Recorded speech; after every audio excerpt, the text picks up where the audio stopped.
Hey, what's going on? Quis here from Sports Vibes TV, and this video I'm going to be giving you my thoughts on the Knicks 113-98 win over the Milwaukee Bucks. Now, to me, this was a big win. Milwaukee Bucks are defending champions, and also the Knicks were on the road. So some people might say, hey, they weren't playing with Chris Middleton, Brook Lopez, and Drew Holiday was just returning from injury.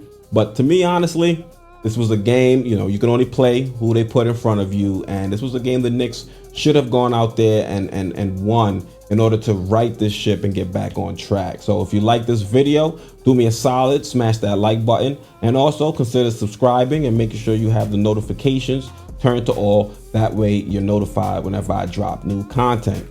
Now, this game started very similar to the game against the Indiana Pacers. In the Indiana Pacers game, it was Miles Turner who was able to go off in that first quarter and help the Indiana Pacers build what would become an insurmountable lead. In this game, it was Grayson Allen who decided it was his turn to go off in the first quarter. So Grayson Allen was 5 of 6 from the field, 4 of 5 from the three-point line, and he scored 14 points in that first quarter. And the reason he was able to do that, Knicks did not play great defense. You had issues with Evan Fournier. You had issues with Kemba Walker out there on the perimeter.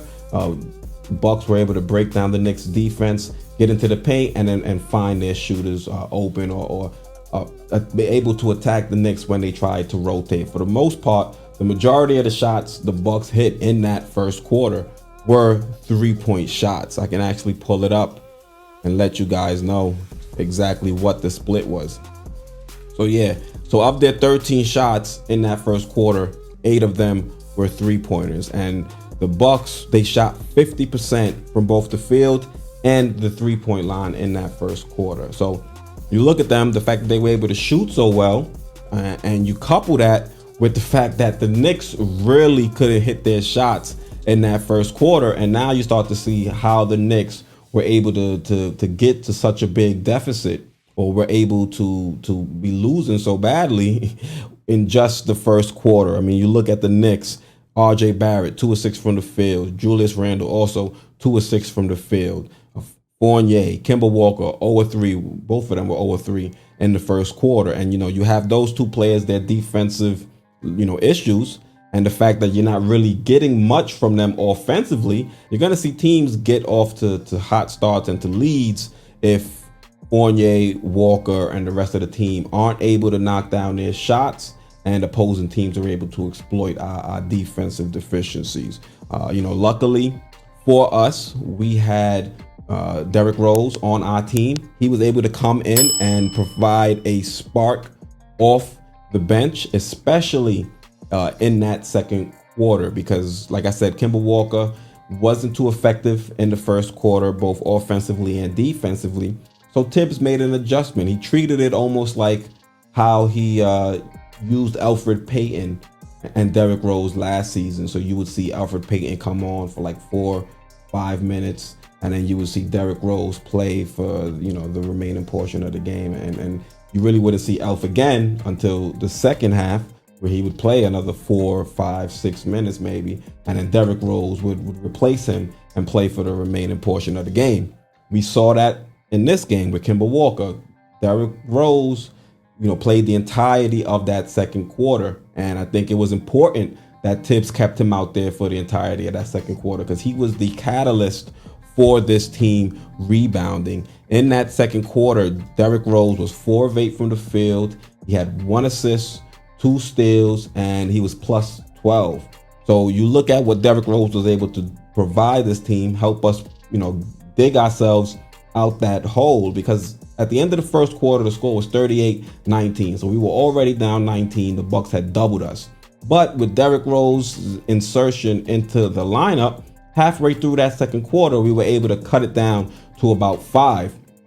So, and it wasn't just Derrick Rose. I think the second unit as a whole played great defensively, and they really upped the defensive intensity compared to the first unit. And I think the way the game went, it was almost like a relay race between the two units. You had the starters, they started the game, weren't great coming out the gate, but when they passed the baton to the second unit. The second unit was able to pick things up. Like we all know, our second unit for the most part is going to be better than opposing teams' second unit. And, we saw that in this game as well.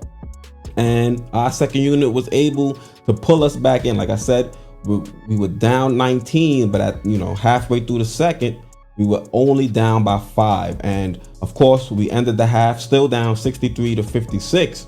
But the fact that our second unit was able to fight and make this game a lot closer than it was at the end of the first quarter, it really put us in a good position to start the half. And that's all you want to do when you're on the losing end of one of these big deficits. Or I won't say the losing end because we didn't lose, but when you're on the wrong side of one of these big deficits. So you can see we were down 19, but then we were able to cut it down to single digits heading into the third quarter. And that's important. I think that's very important for a team psyche, both building up your psyche and also breaking down, the mind state or get into the opposing team's head when they're like, hey, we just gave them our best shot in the first quarter and they're still only down 7,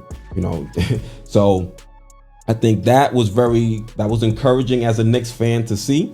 And then when I talk about the relay race and the passing of the baton, when the starters came in the third quarter, they started to get they started to get into a groove. And that is what really helped bring this team and give us the lead in that third quarter. We saw great performances from RJ Barrett. He was 5 of 6 in that third quarter, shot 83.3% from the field, had 1 assist, had 10 points in total in the quarter. Julius Randle also chipped in. He was 3 of 4 from the field. He had 6 points in that third quarter. And then, pretty much Kemba Walker too. He came back in that third quarter. He was 2 of 5, 1 of 3 from 3. So the fact that he was able to come in, we didn't really see too much. I didn't see any bad body language from Kemba, seeing that he was benched in the second quarter, and he was seemingly going to be benched again because he played about 8 minutes in the third quarter.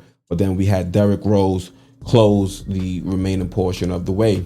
So in that third quarter, we saw RJ Barrett. He was able to create off the dribble for the most part. He didn't really knock down he didn't knock down any threes in that third quarter. Everything was strictly off the dribble, him getting into the paint. He was able to contort his body and finish with the left hand, even though he was driving right. That was a nice play. Julius Randle also had a nice reverse layup with his left hand that he was coming under the rim or coming across the lane, and he was able to finish a reverse with his left. So third quarter was some exciting basketball. And with about 2 minutes left to go, RJ Barrett was able to put us up for the most part for good. I think the lead might have changed once or twice after that point. But for the most part, with the momentum that the Knicks had, and this team is talented, we just have some issues defensively, and we're still learning to play together as an offense. So at times you have these hiccups, but once this team is grooving, it's going to be hard for other teams to keep up with us, especially a shorthanded Milwaukee Bucks team. So in that fourth quarter, we ended up going up big, and the Milwaukee Bucks decided to throw in that towel. Around 5 minutes left to go in the fourth, the Bucks kind of took Giannis off the court, and we started to put in Grimes, McBride, Kevin Knox. Anytime we're ending the game with those players on the floor, I'm assuming that's us up big in a pretty comfortable win. Because I think even if we're down 15, Tibbs is probably still gonna ride his starters till the end and try to hope they can build up some magic for the following game. So great game for the New York Knicks. If you want to just get into some of the team totals, because if you look at the team totals, we abused them on the boards. So yeah, we killed them in the paint. The Knicks had 59 rebounds in total, compared to the Milwaukee Bucks, who only had 30. Also, you look at points in the paint, Knicks had 54 points in the paint compared to the Milwaukee Bucks 28. And we're used to seeing the Knicks go out there and have an offensive barrage and rain threes, But the Knicks were able to do a lot of their dirty work in the paint between Julius Randle and RJ. So it was nice to see that when the shots are not falling. Good to know that the Knicks have alternative ways in order to come out with a victory. And if you just look at the quarter breakdown, the Knicks, we allowed 38 points in that first quarter, right? But after that, we only allowed 25 in the second, 20 in the third, and then 15 in the fourth, where we stifled them. You feel me? So that's what, 40 points. So we only allowed 60 points outside of the first quarter. You know, that is great defensive effort out there. That's just not the Milwaukee Bucks going out there and missing shots. That's the Knicks actively upping their defensive intensity and playing New York Knicks basketball. So let's just go into some of the individual performances. I know I mentioned some standouts. The first one is going to be Derrick Rose. For the game, he was 10 of 18 from the field. He shot 55.6% from the field, 2 of 6 from the three-point line. He had 23 points, 8 rebounds, 4 assists, 2 steals, and his plus minus was 31. Derrick Rose was balling tonight. He was doing everything out there. He's been turning back what's the saying? Turning back the hands of time. He's looking like his MVP self from back in the days, even though he's not able to do it for, I'm saying he's not able to do it for 30, 35 minutes, but he played 30 minutes and a half tonight, and he looked great. So shout out to Derrick Rose. Great performance from him. It was a great pickup, and it was a great extension. We re-signed. It was not technically an extension, but it was definitely a great move by this front office. Second standout performance going to be Julius Randle. He had a monster game, 32 points, 11 of 22 from the field, so 50%. 3 of 9 from the three-point line, 33%. He had 12 rebounds, 4 assists, and only 3 turnovers. I like the fact that he only had 3 turnovers. That's him going down from his season averages, if I'm not mistaken, last year, which was about 4. So 3 turnovers I can live with, especially when it's him, trying to make the right plays. It wasn't the 3 turnovers, him, doing his spin move, getting caught up by the double team. For the most part, Julius Randle was making the right play, the smart play. And that's what really helped us in the third and most of the third quarter. The third impact performer was going to be RJ Barrett, who I spoke about a little bit earlier. 8 of 21 from the field to 38%. 2 of 7 from the three-point line, which is about 29%. He had 20 points. Another 20-point performance from RJ Barrett. If I'm not mistaken, this is his 4th or 5th. I want to say it's his 5th consecutive 20-point performance. So RJ Barrett is once again taking the steps to becoming a potential star or future star in this league. So this is all positive. Even him, he was plus 15 for the game, which I think is the second highest. No, Nerlens Noel, who we'll talk about a little bit later, he was the second highest plus minus with 22. So RJ Barrett, great game from him once again. You want to go down to Mitchell Robinson, played about 21 minutes. He was solid. I believe Nerlens Noel was a little bit more effective, and that's why you see Nerlens Noel ended up getting more minutes. But I think Mitch, for what he was out there for, playing defense and grabbing rebounds, he was good. You would like to see Mitch get a little bit more active offensively. He was only 1 or 2 from the field. He had 4 points, 6 rebounds, 2 steals. I'd like to see a little bit more from him offensively, especially when you saw what some of these other centers are doing against us offensively. But solid defense from him nonetheless. Fournier, Kemba, both of those guys didn't have the greatest games defensively or offensively. Fournier had 7 points, 2 rebounds, and Kemba had 5 points, 1 assist. I know a lot of people are upset. Kemba was a 2 assist prop bet, and he wasn't able to get to it tonight. So I know a few people are upset about that. Nerlens Noel, I mentioned him a little bit earlier. 6 points, 13 rebounds. Now, of course, we normally look at Mitchell Robinson as being the big rebounder, but Nerlens Noel was doing his thing. Yeah, he had 1 block. He had a lot of turnovers, though, 3 turnovers. But yeah, he played solid. He was part of that second unit when he came in.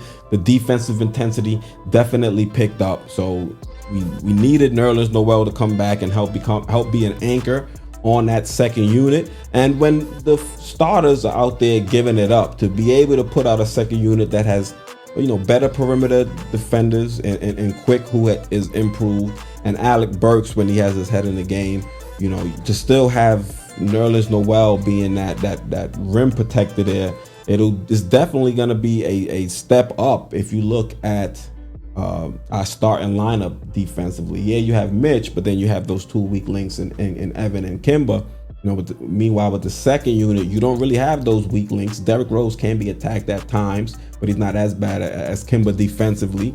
And then you still have that rim protection in Nerlens Noel, and you can see how this team can kind of get into a groove defensively, seeing that second unit kind of pick things up. And then it's not like hockey. We're not doing line switches, so there's going to be some times where the second unit is playing with the starters and vice versa. So you have the starters feeding off of that energy, and then once you have all the starters in, it's just a natural progression, I guess, for that starting lineup to just continue to take that defensive intensity and aggression and just continue to build upon it while they're out there on the court. So I like that from the second unit. So Obi Toppin, played about 15 minutes, 1 of 5 from the field, which is for 20%. Missed both his 3-pointers. He was 4 of 4 from the free throw line, so that's a positive. 6 points, 2 rebounds. So, you would like to see a little bit more from Obi, but when you have Julius Randle killing the way he was killing tonight, it just makes sense. Obi might see a little bit less minutes. Alec Burks as well, 3 points. What is that? 4 rebounds, 2 assists. He was decent with the second unit. Alec Burks, role player. He didn't do anything egregious, and he was moving the rock, didn't allow the ball to get stuck with him. So I got to give him kudos for that. Manuel Quickly had a pretty decent game. Quickly had a deep 3. That was nice to see to end the quarter. Would like to see his shot start to fall a little bit more. It was 4-9 from the field. 1 of 3 from the 3-point line, had 9 points, 2 rebounds, and 1 assist. Defensively, he was bringing it tonight. That was a question mark headed into the season. If Quick was going to be, good enough defensively or become a better defender, especially with a coach like Tibbs. And it looks like Quick is getting the memo. He's looked solid defensively all season, and now his shot is starting to, I won't say it's starting to fall. He was still 1 of 3 from the 3-point line, but at least he's getting some to go down. So 45% from the field.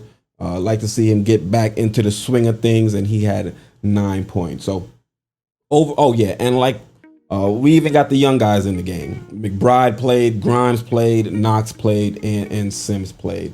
So anytime we end a game like that with those 4 on the court, I'm pretty confident it's going to be a blowout win for the New York Knicks. So I'm excited. I'm hype about the win. Looking forward to another win on Sunday. You guys, let me know your comments on the game down in the comments. Once again, I'm Quis, host of Sports Vibes TV, and I'm out.